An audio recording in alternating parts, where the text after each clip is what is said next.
Et bonjour les loulous. Aujourd'hui, on va parler de Die Hard. Dans l'univers des films d'action, on considère Die Hard comme une référence indiscutable, sauf peut-être pour le 4, mais surtout pas le 5. Pourtant, les origines du projet sont un petit peu particulières, pas vraiment sombres, mais très orientées sur le business. On commence par un peu de contexte. Le film d'action est en train d'exploser dans les années 80 avec ses héros musclés comme Schwarzenegger ou Stallone. Et dans une moindre mesure, Jean-Claude Van Damme et Chuck Norris. L'argent coule à flot et l'un de ses artisans est Joel Silver dont on a déjà parlé pour Predator. Silver cherche à enchaîner des succès économiques parce que c'est un producteur et il remarque que même les mauvais films fonctionnent s'ils sont portés par des stars. Alors il invente le concept Die Hard. On met le héros seul face à des terroristes qui ont un plan bien préparé, on installe une limite de temps, un peu de suspense et on voit ce qui se passe. En gros, le héros démastique tout le monde, fait foirer le plan, et le public est content. Silver ne manque pas d'idées. On va faire Die Hard dans un immeuble, et puis dans un train, dans un bateau, un avion, un centre commercial, sur la lune s'il le faut. Mais surtout, on fait le même film en changeant juste le lieu. Silver a imaginé ça en pensant empiler les Die Hard avec Schwarzenegger. C'était un concept sur mesure pour l'acteur, et au départ, ça devait être juste une suite à Commando. Mais rien ne s'est passé comme prévu car Arnold n'en a jamais tourné un seul. Cependant, quand on pense à Die Hard, on pense Bruce Willis. Mais ce concept a servi énormément d'autres comédiens, car l'idée a fonctionné, et Silver a largement atteint ses objectifs. Piège en haute mer, Steven Seagal, c'est Die Hard dans un bateau. Passager 57, Wesley Snipes, c'est un Die Hard dans un avion. Piège à grande vitesse, Steven Seagal, encore, c'est un Die Hard dans un train. Mort subite, Jean-Claude Van Damme, c'est un Die Hard dans un stade. Donc le concept a bien servi, mais on va se concentrer sur les Die Hard qui en portent le nom. 1988. Alors ça commence par Piège de cristal. Arnold refuse le rôle. Stallone refuse le rôle. Richard Gere refuse le rôle. Mel Gibson refuse le rôle. Al Pacino refuse le rôle. Mais il y a un jeune Bruce Willis qui avait obtenu du succès dans une série télé romantique appelée Clair de Lune, qui lui accepte. Il est jeune, il est beau gosse, il est populaire. Problème, il faut complètement réécrire le film prévu pour Schwarzenegger qui aurait été hyper dominant et aurait fait une prestation à la Commando. Donc on ajuste ses répliques sur un registre plus humain et ça colle parfaitement à Willis qui joue un flic de New York de passage pour les fêtes de famille à Los Angeles et qui essaye de recoller les morceaux avec son épouse. McClane est donc un flic qui vit pour son travail, intelligent, instinctif, un peu roublard, ne suit pas toujours les procédures. Il est très bon dans son genre, même s'il est toujours sur la corde raide avec son boulot, son couple, sa famille. Il fume, il a un problème avec l'alcool. Bref, il a un côté chien enragé, mais il a du charme et une attitude. Point important, c'est un film de Noël. Une manie de scénariste, principalement de Shane Black, qui fera la même chose avec L'Arme Fatale. Le film aurait pu être mauvais, il aurait fonctionné quand même. Mais à la place, c'est une masterclass. McTiernan sortait de Predator et a réalisé un film qu'on étudie encore dans les écoles de cinéma. Les acteurs sont très bien dirigés, c'est bien filmé, il y a du rythme. McClane n'est pas invincible, mais il ne lâche rien. Et il y a un beau fort raccord qu'on ne voit jamais au premier visionnage. Mais si, regardez. Quand les terroristes utilisent un lance-roquette pour détruire le véhicule blindé de la police, le lance-roquette tire à travers la fenêtre et brise la vitre. Et quand Gruber demande un second tir, ça recasse la même fenêtre qui était déjà cassée. Ça ne se voit pas en première lecture parce qu'on est pris dans le tourbillon de l'action, comme dans Predator. On ne se lève pas pour aller au frigo en espérant qu'il se passe un truc. Il se passe toujours un truc. Pour la petite histoire, le Nakatomi Plaza, en fait, est l'immeuble de la Fox qui distribuera le film. Bref, Bruce Willis est impeccable, nerveux, hargneux, pas encore dans son mood blasé qui lui collera à la peau un petit peu plus tard dans des films comme Le Dernier Samaritain ou Le Cinquième Élément et le troisième Die Hard, mais il est un peu trop tôt pour en parler. Alan Rickman campe un merveilleux terroriste, même s'il sera plus connu par la suite dans le rôle de Rogue dans la saga Harry Potter. Mention spéciale à cet acteur aussi pour sa prestation dans Galaxy Quest, où il est hilarant. Alors, un petit point terroriste quand même. C'est les années 80. À l'époque, le terrorisme, c'est pas Al-Qaïda, mais plutôt des gens instruits, d'extrême gauche, bien organisés, avec une logistique, une stratégie et des cibles précises. Convaincus qu'une lutte armée était nécessaire pour faire la guerre au capitalisme. C'est pas une excuse que je vous donne, c'est juste un éclairage sur l'époque, pour vous dire que c'était très différent des terroristes qu'on connaît depuis les années 2000-2010. Le genre de gars qui font un presso finco pour s'acheter une calache et tirer au hasard sur n'importe qui. Voilà, c'était vraiment une autre époque. Il n'est donc pas anormal de voir un Gruber cultivé, éloquent, et puis pendant le film on se rend compte que en fait ce sont que des braqueurs. Afin de faire monter la tension, 3 éléments importants aideront à faire des retournements de situation. Holly, la femme de John qui est parmi les otages, sans que personne ne le sache. La presse qui fait n'importe quoi en mettant Holly en danger. Et les pouvoirs publics qui font également n'importe quoi, c'est-à-dire soit rien du tout, soit appellent les abrutis du FBI, qui en prennent pour leur grade. Bref, après un tel succès, le concept Die Hard semble fonctionner. Il faut donc appliquer la seconde recette de Silver, Bigger and Bigger. Alors oui, il faut faire une suite, mais encore plus énorme. Retenez bien ça car cette idée va suivre la saga jusqu'à son essoufflement, et va peut-être causer son essoufflement. 1990, on fait Die Hard 2, renommé en français 58 minutes pour vivre. McTiernan n'en sera pas, il est sur un autre projet. On confie donc la réalisation du film à un jeune Finlandais qui s'est fait remarquer sur la suite du film Les Griffes de la Nuit, Renny Harlin. Alors toujours un film de Noël, mais un immeuble, c'est pas assez grand. Alors on place l'histoire dans un aéroport. Les terroristes sont aussi des faux terroristes, ce sont plutôt des mercenaires, et mention spéciale à William Sadler et John Amos qui font un bon duo de méchants charismatiques. Et pas de yippee-ki pauvre con. Enfin, dans la version française. Alors on va faire un petit point yippee-ki. D'abord, d'où ça vient ? Ça vient du cow-boy chantant interprété par Roy Rogers.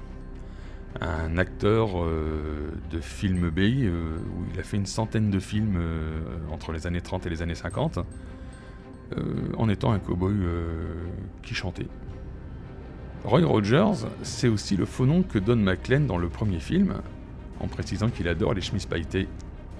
Et Yippee-Ki est un extrait des paroles de la chanson de Roy Rogers. Alors tout ça, ça nous dit pas pourquoi on n'a pas le Yippee-Ki en français. Eh bien c'est une erreur d'adaptation. Le Yippee-Ki est bien présent en VO, quand McClane met le feu à la fuite d'essence qui va exploser l'avion, mais au lieu de tenir compte du premier volet, en français ils l'ont juste traduit par « c'est pas la Saint-Jean mais ça fait rien ». Bon, autant j'adore les VF, des fois il y a des loupés comme ça. Il y a de la neige, et Renny Harlin adore filmer la neige, normal, il est finlandais, c'est Noël, il a toutes les excuses du monde pour en filmer. Généreux en action, bien filmé, bon rythme, le film cartonne encore, tout le monde est content, et on retrouve nos 3 éléments qui apportent du suspense, qui sont exactement les mêmes que dans le premier film. Holly dans l'avion qui risque de s'écraser, le journaliste le même, qui crée la panique et qui finit tasé dans les toilettes, et la police de l'aéroport, incompétente, puis les forces spéciales, qui sont en fait des traîtres. Comme vous voyez, la recette a été recopiée à la lettre et c'est passé crème. Et il se passe quoi quand tout le monde est content ? On fait une suite, Die Hard c'est fait pour ça. 1995, Die Hard 3. Appelé Die Hard with a Vengeance en titre original, en français, Une journée en enfer. Et on applique encore la règle Bigger and Bigger. Le départ du Silver va aussi permettre quelques changements dans la structure du scénario, donc pas de Holly ni de journaliste fouineur, et la formule va changer un petit peu, apportant un souffle original sur le film. Donc, cette fois l'action se déroule dans une ville. Et pas n'importe laquelle, puisque c'est New York, la ville où McClane travaille. Un peu un match à domicile. En gros, c'est une course-poursuite de 2 heures avec des faux terroristes, et niveau action, ça ne s'arrête jamais. Jeremy Irons jouera le méchant charismatique, avec beaucoup de conviction, et il incarne le frère de Gruber, ce qui raccorde le premier film au troisième, en oubliant le 2, comme si il n'avait jamais existé. Il arrive parfois que certains réalisateurs n'aiment pas trop qu'on joue avec leurs jouets quand ils sont pas là. Et McClane sera accompagné par un commerçant de New York joué par Samuel Jackson, absolument impeccable, qui commençait à se faire connaître à Hollywood. Il faut savoir que Samuel Jackson a commencé par des petits rôles et a mis du temps à faire sa place. On peut voir l'une de ses premières apparitions dans Un prince à New York, où il joue un braqueur, qui est vraiment un petit rôle qui n'a que très peu d'importance. Ce film est le sommet du concept Die Hard. On ne peut pas aller plus loin. On ne doit pas aller plus loin. Et pourtant on va le faire 12 ans plus tard. 2007, Die Hard 4. Life Free or Die Hard, en VO. En français, ça sera Die Hard 4. C'est la première fois qu'on met Die Hard dans le titre. Retour en enfer. Réalisé par Len Wiseman qui s'était fait remarquer pour la série de films Underworld, le film va franchir la limite qu'il ne fallait pas franchir. Toujours fidèle à la loi Bigger and Bigger, plus gros que New York, eh bien c'est le pays entier. Et là ça fonctionne moins bien. Beaucoup moins bien. Trop de déplacements longs, un méchant plutôt anecdotique qui n'a que très peu de scènes d'exposition et qui peine à devenir un antagoniste sérieux.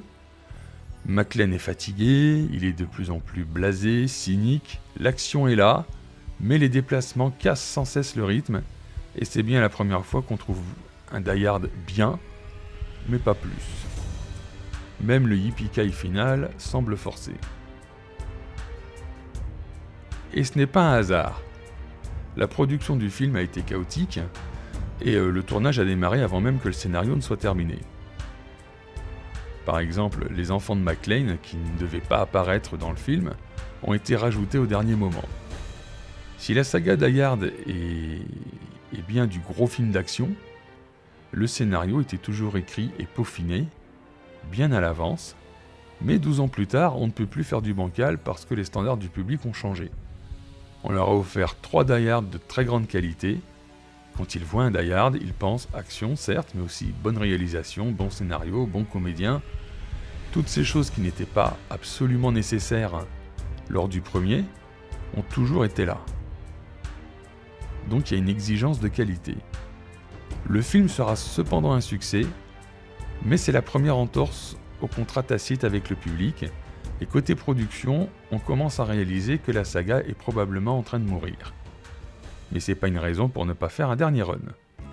2013, Die Hard 5, A Good Day to Die Hard, belle journée pour mourir.